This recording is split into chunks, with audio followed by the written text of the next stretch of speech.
Hello, I'm Shumi Nagaremono, the hobby drifter, and I love Evangelion. I've been a fan since I was in high school. Back then, in the Chicago suburbs, the only way you could see new anime was to buy absurdly expensive VHS tapes. Inevitably, the people who were into anime would trade tapes around, and that's how I first found Evangelion. By the end of the second episode, I was hooked. I wore out my VHS tapes. I bought the perfect collection the day it was released on DVD, and was immediately disappointed at the video quality. But that didn't stop me from watching the discs over and over again. So I couldn't wait to get my hands on the End of Evangelion. And honestly, I didn't. I bought a fan sub from a tape trader years before it got an official release in the US. Normally, that would have sufficed, but this wasn't Battle Athletes, or Tenchi in Love, or Urotsukidoji, the Legend of the Overfiend.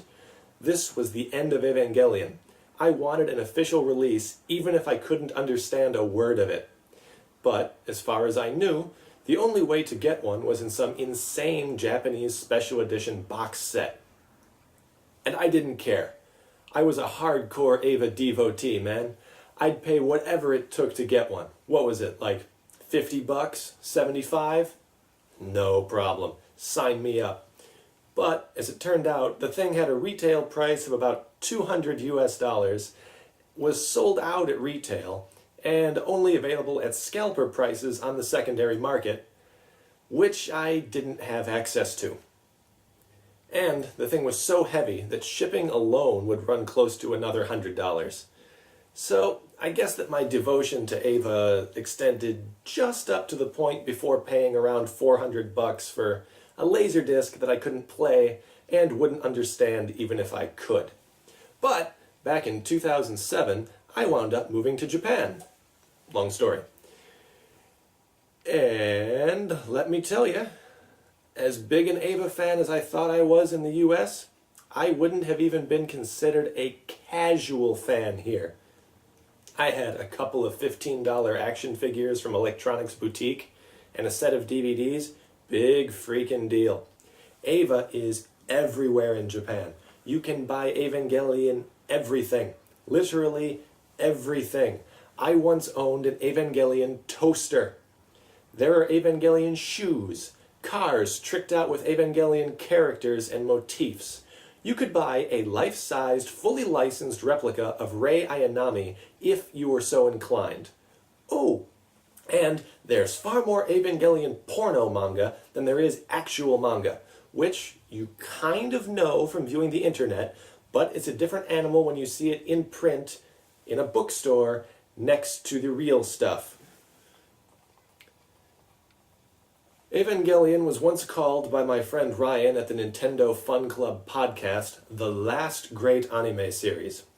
And, as far as cultural phenomenons go, he may have been right. New, used, and junked, you can't escape Evangelion in Japan. You know how they say you're never more than 3 feet from a spider? That's not true. But in Japan, you're probably closer to more Evangelion merch than you are to a spider at any given time. So, it's kind of surprising that it was years before I found one of these box sets. Less surprising is that about 3 weeks later, I came across this one.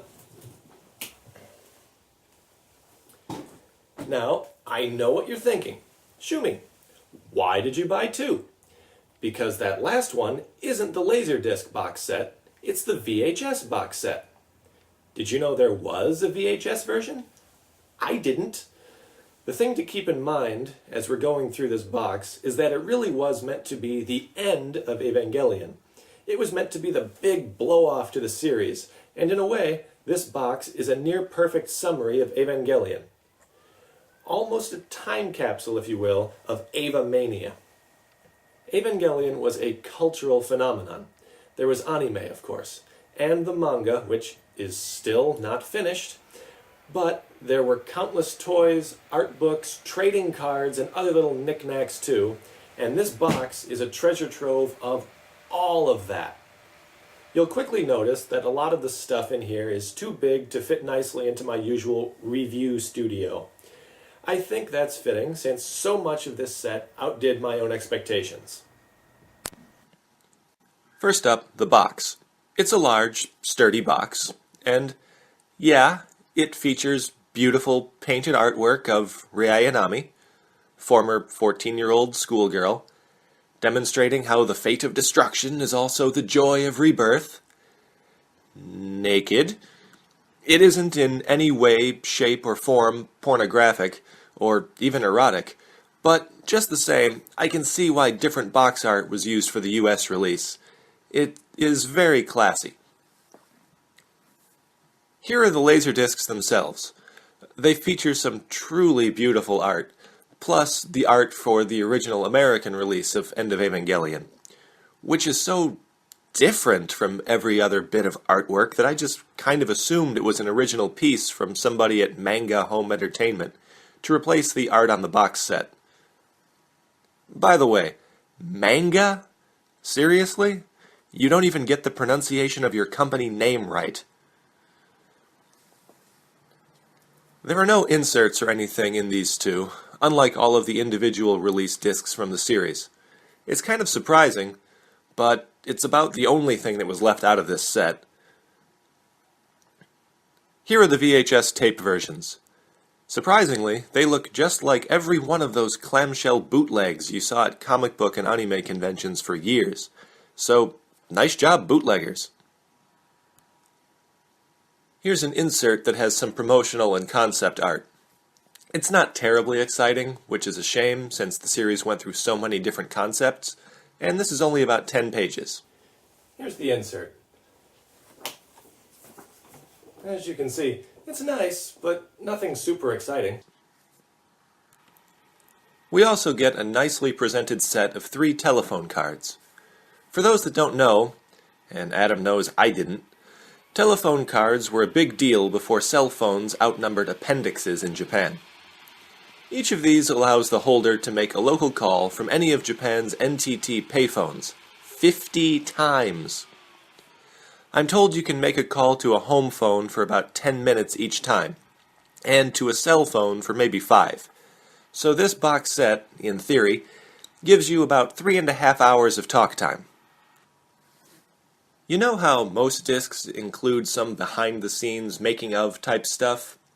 This set goes several steps farther and includes the entire storyboard for the movie, all 800 plus pages of it.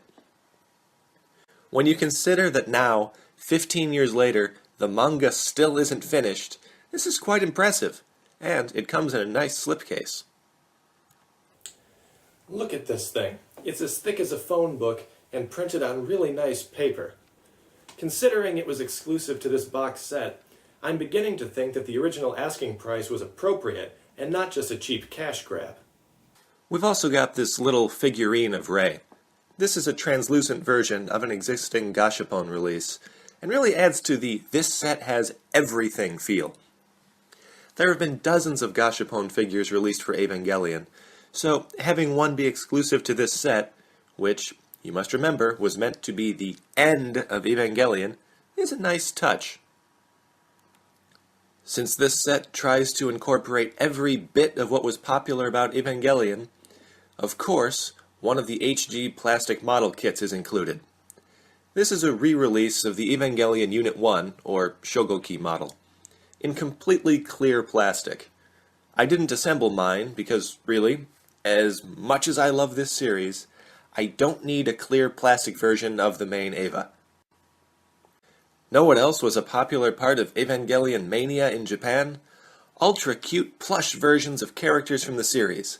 So, of course, this set includes an ultra cute plushy mass production model. You know, the Eva that got brutally eviscerated by the same 14-year-old girl they'd later mentally and physically tear apart. And it is adorable. There's even a little string so you can hang it from your car mirror or something. Aww. But what would any Japanese pop culture phenomenon be without trading cards? This set includes a set of cards that collects all of the packaging artwork for the Laserdiscs. All but two, that is. And those bits of art can be seen by assembling both sets and flipping them over. And that's it! The mythical End of Evangelion Laserdisc box set. It lives up to the hype completely. Even if I had paid like $400 for this back when I was a high school student, I don't think I'd have felt cheated. It's first class all the way. A time capsule of what the pop culture juggernaut that was Evangelion was. I question the lack of a CD with a few cuts from the soundtrack, because by the time that this was released, there were already about a dozen discs of Evangelion music released. But it's a small thing. It also would have been nice to have had the Red Cross book included with this set, and it would have saved me the trouble of going out and hunting one down myself.